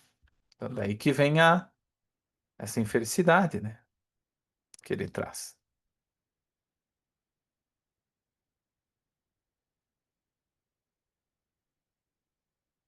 É verdade. O Léo comenta aqui que o exemplo do trânsito do Tui é uma armadilha, né? Exatamente. O Tui ele é muito articulado nesses exemplos, né? E a gente, pensando nesse exemplo, ah, a gente pode ir muito fundo, né? Pode dar o exemplo, o Daniel, que conhece bem também do tema, a questão da previdência social.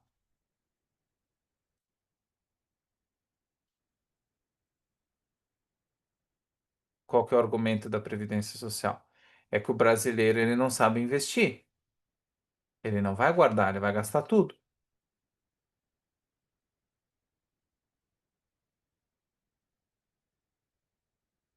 Brasileiro. E não é mentira no sentido de que o brasileiro, percentualmente falando, ele não investe muito hoje, né? Mas a ideia de que a previdência social é a solução para isso também é mentirosa. O que que as pessoas precisam se dar conta? Essas pessoas, qualquer uma delas, elas têm que se dar conta de que elas têm que se revoltar contra esse processo e elas passarem a ter responsabilidade própria pela vida delas. Não esperar que outro faça. Porque as leis de trânsito até elas podem ter alguns benefícios, não é totalmente contrário às leis de trânsito. Mas, por exemplo, a Previdência Social, ela não tem benefício de verdade. Ela é um roubo, ela é um golpe, ela é uma pirâmide. Então, mesmo aí, o exemplo do TUI não ia funcionar. Porque ele poderia dizer, não, mas é que tem a Previdência porque as pessoas não poupam, que é sofrido poupar, investir para o futuro, não poder gastar o dinheiro agora. É sofrido? Então, se causa sofrimento é ruim, alguém deve fazer por mim. Mas na verdade esse sistema nem isso entrega. Ele não te dá nem essa garantia. É muito pior que a lei de trânsito, né, se fosse o caso, né? Tanto que o Leighton, antes de passar para a parte do TUI, né, da satisfação do TUI, o Leighton fala que o problema é liberdade demais. E agora nós estamos vendo, né? É muita liberdade, as pessoas fazem piadas e agora elas vão presas também por piadas. É muita liberdade de expressão. Tem que ter menos. As pessoas não sabem lidar com isso aí. É muita liberdade de investimento. Tem que taxar o IOF, tem que aumentar o IOF.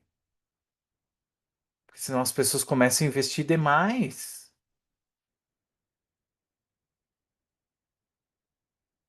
Tem que reduzir a escolha de investimento. É muita opção, é ação, é título, é, é CDB, é poupança, é Bitcoin, criptomoeda. Tem que reduzir, tem que bloquear tudo isso aí. Aposta, tem que fechar as casas de aposta, né? O Daniel brinca, né? Tem que ter imposto, senão o dinheiro fica parado na conta. Exato. As pessoas não sabem o que fazer com o dinheiro na conta, elas gastam. Então tem que tributar, que aí pelo menos vai para um lugar que vai trazer o bem comum, supostamente, né? Vai ser investido para o bem do povo. Não vai servir de especulação, né? Então é isso. O TUI, ele não está tão longe da gente, pessoal. O TUI está bem perto, as ideias do TUI estão bem perto.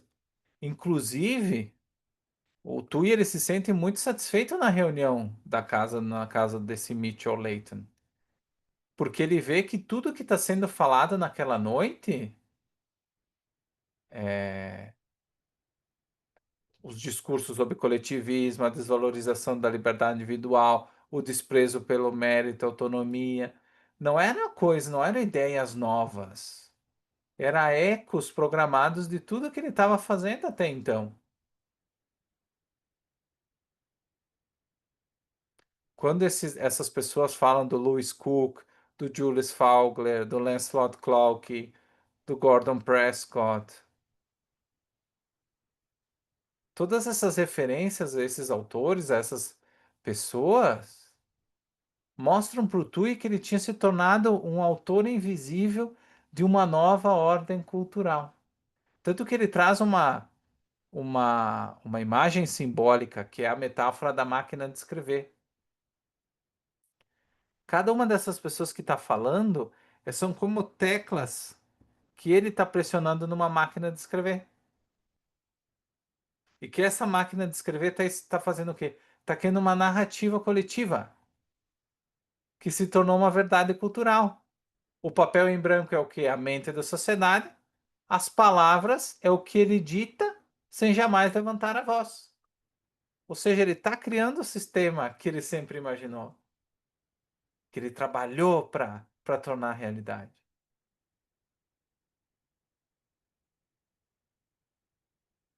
Ele não precisa mais convencer ninguém. Ele está moldando os pressupostos mentais de uma era, os princípios de uma era. E nós vamos entender um pouco melhor o que isso significa na próxima aula, né?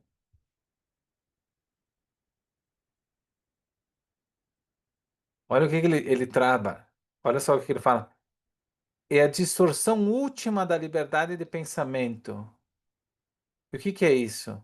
É quando se acredita estar raciocinando por conta própria, mas apenas, na verdade, repetindo sem saber o programa mental implantado por outra pessoa, software de outra pessoa.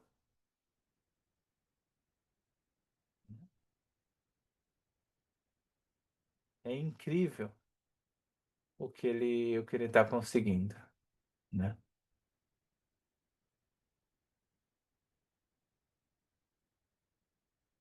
Então, o que que é esse leito, né?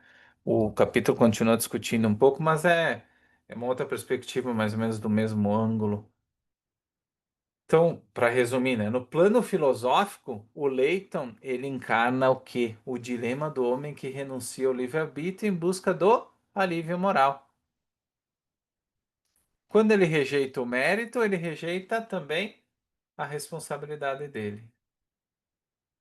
Ele gosta da ideia de uma sociedade planejada não por uma ideologia, não por questões ideológicas, mas por conveniência emocional. Nesse mundo, nesse mundo do Tui, ninguém mais será julgado, todos serão iguais, não em grandeza, mas em potência. O Tui de fato está colonizando almas, não só colecionando, está colonizando almas, né? Veja que plano, né? Que plano curioso. É, o Gramsci, né? O Daniel traz aqui.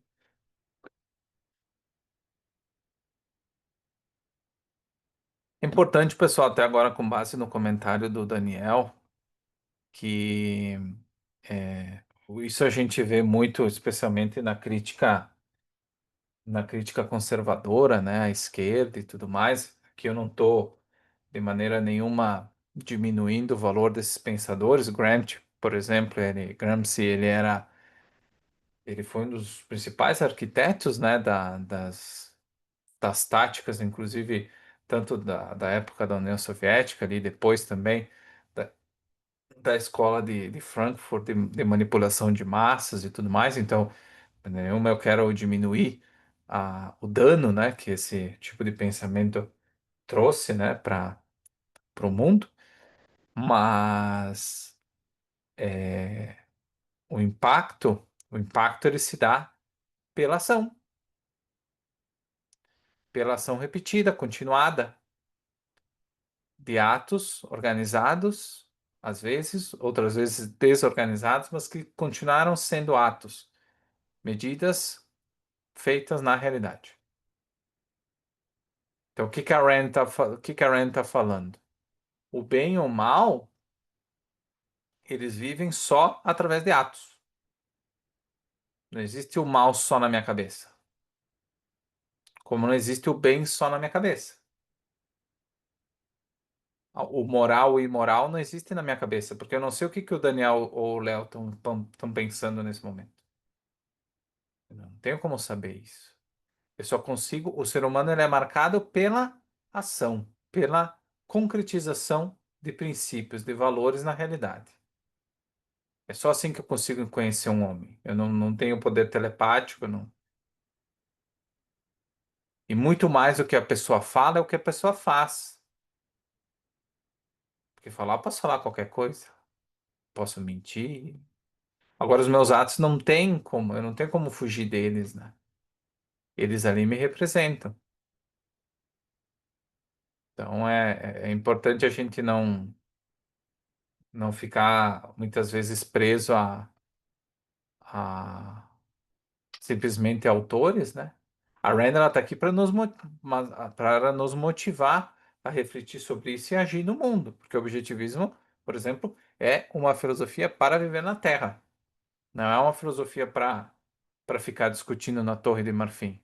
Sim, nós vamos discutir temas abstratos, é necessário, é importante, mas ela nos convida a agir, não a ficar discutindo platitudes, né? Esse não é o objetivo principal da filosofia objetivista, pelo menos, né? E o que está acontecendo, né? Além do que o Tui estar satisfeito ali com o que ele ouve, né? Existe uma propaganda, nós não lemos jornais Wyman, que está sendo promovida pelo Gus Webb, né? Que é um agitador social. Então, o Tui também emprega essas táticas de guerrilha, né? De colar adesivo em carro, vaiar os jornais, né? Nos filmes, espalhar calúnias, incitar repulsão moral, né? Contra o jornal. Então, toda essa pressão cresce, né? Contra o Banner.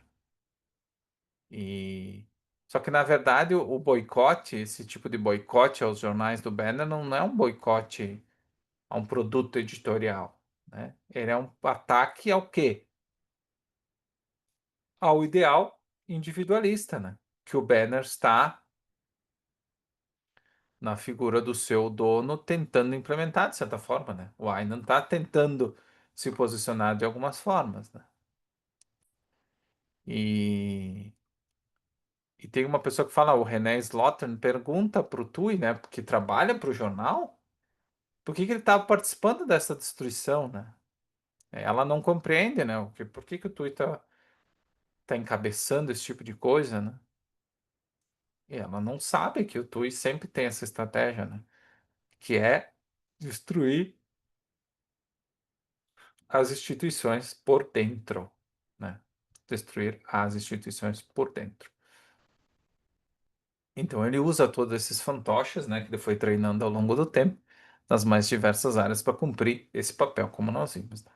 Então, quando o Tui sai da casa do Mitchell para ir para casa, ele está embriagado praticamente de tanto poder. Ele sabe que que as estruturas mentais da sociedade estão se inclinando na direção que ele deseja, que ele sempre quis, né? Ele se sente como um grande maquinário gigantesco que pode mudar, né? Que pode mudar o equilíbrio do planeta. Ele sai rindo que nem um louco pela rua, né? Uma gargalhada solitária, quase insana. É uma celebração desse que a gente conhece como um gênio do mal, né? Ele sabe que o poder dele é invisível. E ele sabe que a ameaça desse poder é incompreendida, as pessoas não entendem de verdade. Tanto que aparece um policial, olha que engraçado, né? Aparece o policial que aborda ele e acha que ele tá bêbado, né? Porque ele é um louco de pedra.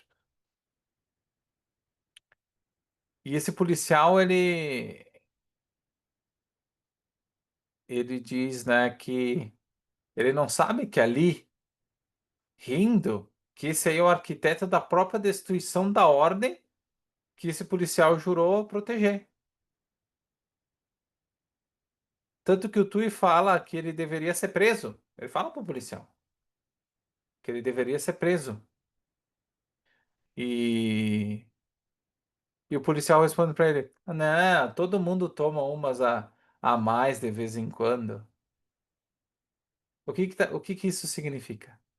Que o policial, que a sociedade como um todo, mas o policial ali, ele está representando a cegueira moral da sociedade. Porque ela não é mais capaz de identificar o verdadeiro perigo, né?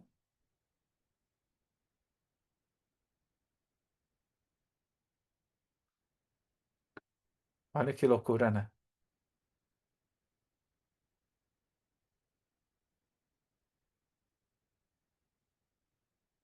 O Tui, ele está em êxtase porque ele não está vencendo por imposição. Ele não tem um exército armado nas ruas, mas por persuasão. E a força do Tui é justamente o quê? O fato de que ninguém o reconhece como ameaça. E quando o mal não é reconhecido, ele torna-se onipotente, né? Então, essa é a principal mensagem desse capítulo 6. E, e nos convida a pensar, né? Será que nós conseguimos identificar de fato o mal? Será que a gente consegue, de uma forma consciente e racional, cada vez mais estar imbuídos dessa preocupação em ir para níveis mais abstratos, a chegar nos princípios, a fazer esse caminho de volta à realidade? Ou a gente só vê os concretos, a gente só vê os exemplos, a gente só discute o pontual, a prisão do Léo Lins, o último ataque do STF à liberdade de expressão? Ou será que a gente consegue e deve procurar o que está na base de tudo isso, né? Então, fica essa pergunta se a gente está fazendo a nossa parte, se a gente está agindo, em primeiro lugar, em relação à nossa própria vida, que é a crítica do Leighton, né? A gente tem muita opção. Isso nos deixa infelizes. Isso é verdade para nossas vidas? Às vezes pode ser, não é? Porque de fato existem muitas opções. E se eu sou infeliz por causa de muitas. Eu sou infeliz por causa de muitas opções ou é porque eu não sei escolher? Eu acho que é importante, pessoal, quando a gente lê o romance, a gente sabe que ao longo do teu contexto, nós passamos por várias coisas que não necessariamente elas são problemas que vêm de fora, né? Existem muitas, muitas pessoas, né, que enfrentam problemas psicológicos, que tiveram um contexto de criação muito danoso, né, ligado à religião ou outros contextos, né, de violência, de traumas. E tudo isso, querendo ou não, influencia, né, na maneira como tu decide ao longo da tua vida. E muitas pessoas acabam vivendo as suas vidas todas moldadas pelo trauma e não pela razão. E não se dão conta. Então, não é que viver na Terra, e depois isso vai ter nos próximos capítulos uma reflexão bem interessante, que o grande fato é que muitas pessoas dizem que viver da forma errada é difícil. Não, viver da forma errada é fácil. O difícil é viver da forma certa. O difícil é viver com princípios muitas vezes. É fazer os ajustes que o Einand até agora não quis fazer de verdade, né? Então, não é fácil. Ser racional no mundo irracional, como nós vamos ver no próximo ano ali na virtude do egoísmo, não é fácil. É bem difícil, inclusive. A descoberta de valores, a manutenção de valores, isso é bem difícil. É um esforço gigantesco. É muito mais fácil não fazer esse esforço. Claro que as consequências vão ser terríveis, mas é muito mais fácil. É muito mais fácil evadir. É muito mais fácil fugir. Muito mais fácil. Dizer que a culpa é do Lula, né? Bem mais fácil. Então nós temos que pensar muito nisso criticamente. Não só com relação ao romance, mas com relação às nossas próprias vidas, né? Para que a gente realmente consiga tirar dessa aula o melhor que ela tem a oferecer. Desse livro, né, também, principalmente. Então, pessoal, mais alguma dúvida? Não vou, dou por encerrada a aula de hoje.